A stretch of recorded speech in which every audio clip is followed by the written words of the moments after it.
Hey guys, how's it going? Kripparrian here, coming at you with another card review from Rise of Shadows. Wow, again and again and again, 3 days in a row. What are you doing to us, Kripp? Well, I have a pretty aggressive card reveal schedule, so I gotta keep up with it. The next day, I think we'll skip one. There's only like a couple of cards being revealed on that day, but we're gonna go full swing right after that. Got some good ones this time around, and some not so good ones, so let's talk about them. The first one is Eager Underling. It's a 4-cost Warlock minion. It's a 2/2, so that's pretty depressing in terms of stats.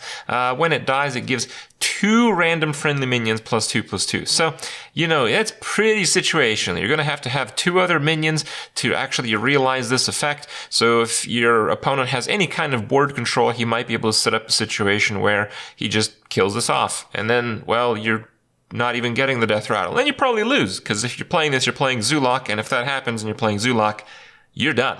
So this card's obviously pretty bad. I'm going to rate this card 2 stars. I don't think it's completely and utterly hopeless, but it's pretty close. It's pretty close to a 1-star card.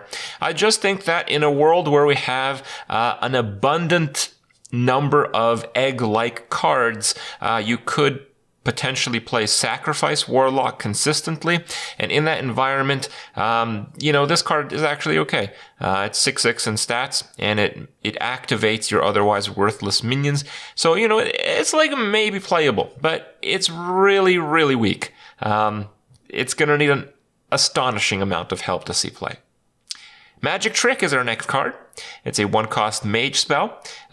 Discover a spell that costs 3 or less. Now, there's a lot of 3 or less spells that are actually pretty good, that actually generate other spells or can be cast multiple times. So the main, I think, trick for the Magic Trick is to use it with Mana Cyclone. Mana Cyclone is a card that was revealed just a few days ago, and it's certainly one of the strongest ones in the set. I think the idea is Mana Cyclone is so good, you're going to play in every single mage deck, because it's just pretty good even if you use it with 1 mage spell. And that might come to a point where it might just be a win condition, a value-based win condition, to generate a whole lot of spells. And yeah, it's definitely going to work out with Magic Trick, because not only does Magic Trick kind of add 1 to the Mana Cyclone, but a lot of spells that generate other spells cost 3 or less. So it's kind of just a thing that might keep on going. You might get a whole bunch of value, and basically this is your deck. Now, is that going to be a deck solely that way? No, probably not. But, you know, there's maybe other ways you can use this card with Auctioneer, a few other ways. I would give Magic Trick a 3-star rating. It's not a bad card, but it's not like a powerful card. And now, with that said, it's possible that the Cyclone Spell Mage might be one of the best decks in the expansion, and Magic Trick might be a card in that deck. But, you know, it's kind of like a side card. It's not going to, like, carry the deck or anything. The card itself is not a very high power level card, but we know, especially from recent times, if you've seen underrated cards video that I made, underpowered cards can actually see competitive play. So this might be one of them. Next up, we have Crystal Song Portal. It's a 2-cost Druid card. Druid's so desperately looking for a new identity. Will it find one in Minion Discovery? I don't know, maybe. So you discover a Druid minion for 2 mana. This is really bad because, you know, if you're just discovering 1 minion, like, why not just put that Druid minion in your deck to begin with, right? So really, this card is horrible unless you can trigger the secondary effect. If you have no minions in your hand, you get to keep all 3. And it kind of creates a situation where the average Druid minion is not so bad, so it's kind of like maybe 2-cost draw 3, a little bit worse than that in terms of card quality, but a little better than that if your goal is to play the value fatigue game. So, you know, a pretty difficult card to see, especially with Druid having basically an identity crisis with the, you know, standard rollover, the Hall of Faming of, you know, powerful cards, and the recent nerfs. Druid has just no idea what to do. And this card is like, you know, WTF. What am I doing with this to begin with, right? So it's a real oddity. Honestly, something's going to have a chance. Maybe it's going to be this one, but I'm not too confident that it will be the Crystal Song Portal. But at face value, it is actually a pretty powerful standalone card if you can meet the requirement. So it has some potential. I give it 3 stars. It's not dead in the water, but you know, it's going to need quite a bit of help. I don't really see a full spell druid working out. Maybe there's some kind of hybrid where you can play minions, but they're all small minions. I don't know. It's going to be a really tough sell. But again, the card by itself, it's a high power level card. We also got another druid card revealed today. It's the Fluffy Squirrel Whisperer. Actually, it's not. This is not the real name for this card. It's a bit of a placeholder. On weekends, Blizzard does not update their cards on the official Rise of Shadows website. So this is a card that was probably not particularly well translated from the foreign version that we saw. So it's probably something like Squirrel Dude, okay? Regardless, the stats are there, the abilities are there. This is not bad. It's a 1-cost 2/1, and the Death Rattle gives you 2 1/1 squirrels into your hand. That's not bad at all. It's a pretty decent 1-drop. You can play it in a Swarm deck. You can activate Beast Synergy if you want. It's got the Death Rattle thing. It's got the Zoo thing. It's got the Value thing. It's got lots of things going on for it. It's a powerful card. It's a 1-drop, and Blizzard has been really conservative about pushing out powerful 1-drops. Now, again, Druid has that whole identity crisis thing, but it's pretty hard to go wrong with solid 1-drops. Being solid, I have to give it a solid rating. I think Fluffy Squirrel Whisperer, or whatever this card ends up being named, is going to be 4 stars. It's just going to work out in a lot of decks. It's just powerful card. Really not much needs to be said more than that. Rogue is getting a new removal spell, Vendetta. Cost 4, deal 4 damage to a minion, but it costs 0 if you're holding a card for another class. So if you're playing a deck that doesn't generate cards from other classes, this is absolute garbage. You can't even hit your opponent in the face with it. This card is just straight, horrifyingly bad unless you're generating cards from your opponent's class. With that said, if this becomes an actual dominant deck type, in the mirror, the rogue that doesn't play Vendetta is going to have an advantage because it's going to be really hard to get cards from other classes when your opponent is also playing a rogue. So it has kind of like a high power level because generating cards from other classes is pretty easy to do as a rogue, but it kind of has a bit of a hard cap. The chance this card rules the meta is very near none, but that still doesn't mean it's a bad, it's not a good card. It's a very good card.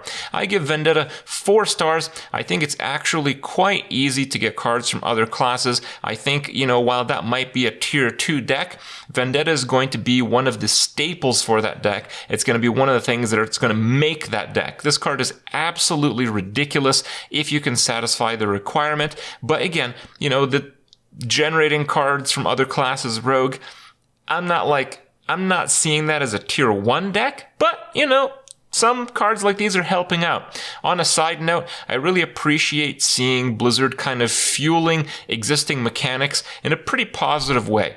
Now, with that said, I would like to see this card a little bit less crap if it didn't have the condition met. For example, Vendetta has absolutely no chance in hell being played in any deck besides one that copies cards from your opponent's class. Now, if it costs 3 mana, it's still not good, but it's possible that it might be included in other decks. So I really wish Blizzard actually made this a 3-mana card instead of a 4-mana card. I appreciate the fact that they're fueling existing deck types that are especially cool ones at that. But I'd like to see them be a bit more considerate for everyone else not playing that in the same class. Hunter's getting a new very interesting card, 9 Lives. So this is a spell. Now this might be a little bit confusing. It's the first effect of its kind. So you discover a friendly Death Rattle minion that died this game. So it's not just discover anything. You have to have a Death Rattle minion that had died before you play this card. And you basically get that card. You discover it. And you also, in addition to getting that card back to your hand, you trigger its Death Rattle. So you get kind of like the tempo Death Rattle effect, and you get the value aspect of bringing back 9 lives to your hand. Some Death Rattle effects are extremely powerful. You guys already know what the main ones are.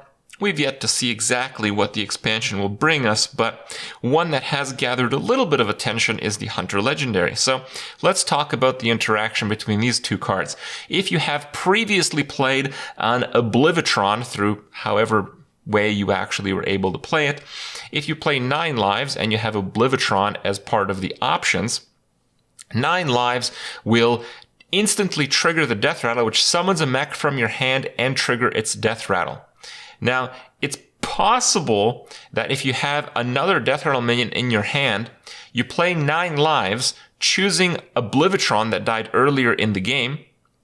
It puts an Oblivitron in your hand, and then activates the effect, triggering the Oblivitron, and then Oblivitron goes into play, and then that Death Rattle gets triggered by the first trigger of the Oblivitron through the 9 lives, and then you can get another Death Rattle minion in play.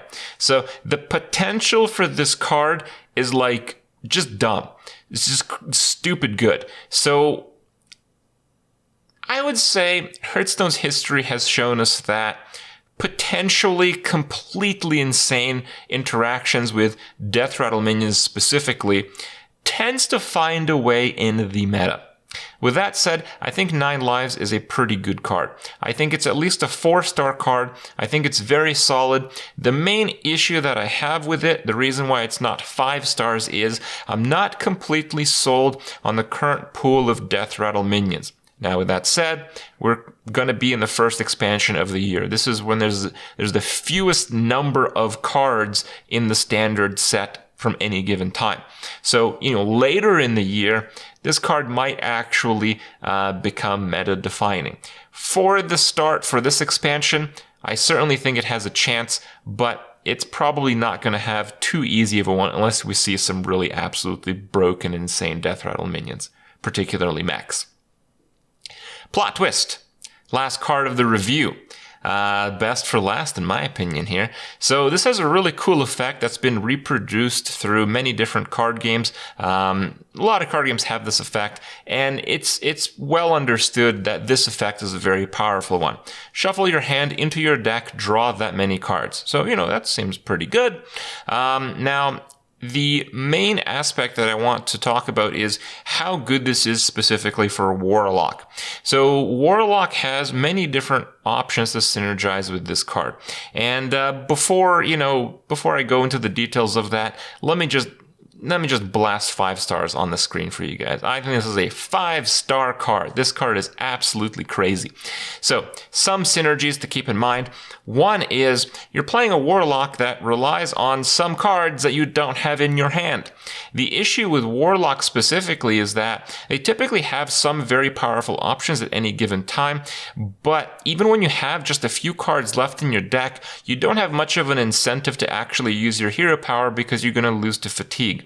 Recycling your hand gives you an opportunity to really get those cards that are at the very bottom of your deck so you don't risk losing to fatigue. That's a huge deal for Control Warlock. There's other synergies.